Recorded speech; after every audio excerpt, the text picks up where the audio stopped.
দিলীপ ঘোষের আসন বদল? প্রশ্ন তুললেন মমতা বন্দ্যোপাধ্যায়। মেদিনীপুরের সাংসদকে কেন সরিয়ে দিল বিজেপি? কেন আরেকবার প্রার্থী করে যাচাই করলেন না? দিলীপ ঘোষের আসন বদল নিয়ে প্রশ্ন মমতা বন্দ্যোপাধ্যায়ের। দাঁতনের সভা থেকে আরএসএসকেও নিশানা করেছেন তিনি। আগে ওদের মধ্যে অনেক ভালো লোক ছিল, আগে আমি ভাবতাম আরএসএস মানে ত্যাগী, এখন দেখছি ভোগী।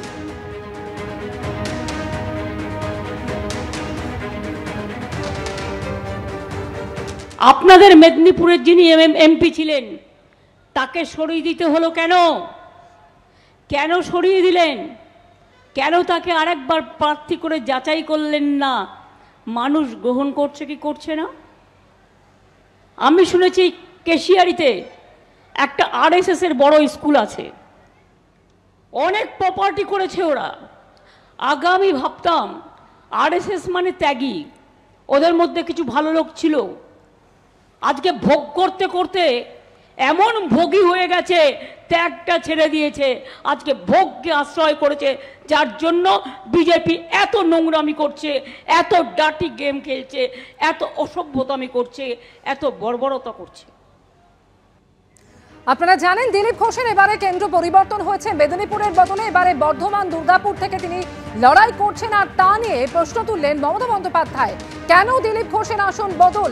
মেদিনীপুরের সাংসদকে কেন সরিয়ে দিল বিজেপি? কেন আরেকবার প্রার্থী করে যাচাই করলেন না?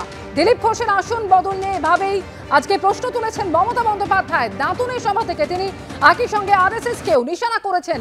আগে ওদের মধ্যে অনেক ভালো লোক ছিল, আগে আমি ভাবতাম আরএসএস মানে ত্যাগী, এখন দেখছি ভোগী। দাঁতনের সভা থেকে এভাবেই আক্রমণ চালিয়েছেন মমতা বন্দ্যোপাধ্যায়। একই সঙ্গে দিলীপ ঘোষের আসন পরিবর্তন নিয়ে, কেন্দ্র পরিবর্তন নিয়েও তিনি প্রশ্ন তুলেছেন। আপনারা জানেন এবার বর্ধমান দুর্গাপুর কেন্দ্র থেকে লড়াই করছেন দিলীপ ঘোষ। এর আগে মেদিনীপুর থেকে তিনি জিতে এসেছেন, আর তা নিয়ে আজকে প্রশ্ন তুলেছেন মমতা বন্দ্যোপাধ্যায়।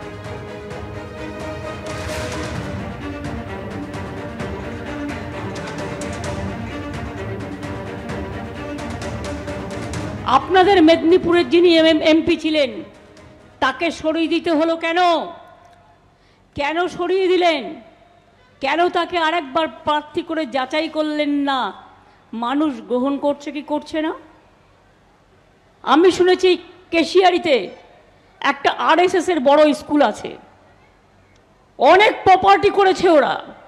আগামী ভাবতাম আরএসএস মানে ত্যাগী, ওদের মধ্যে কিছু ভালো লোক ছিল। আজকে ভোগ করতে করতে এমন ভোগী হয়ে গেছে, ত্যাগটা ছেড়ে দিয়েছে, আজকে ভোগকে আশ্রয় করেছে, যার জন্য বিজেপি এত নোংরামি করছে, এত ডার্টি গেম খেলছে, এত অসভ্যতামি করছে, এত বর্বরতা করছে।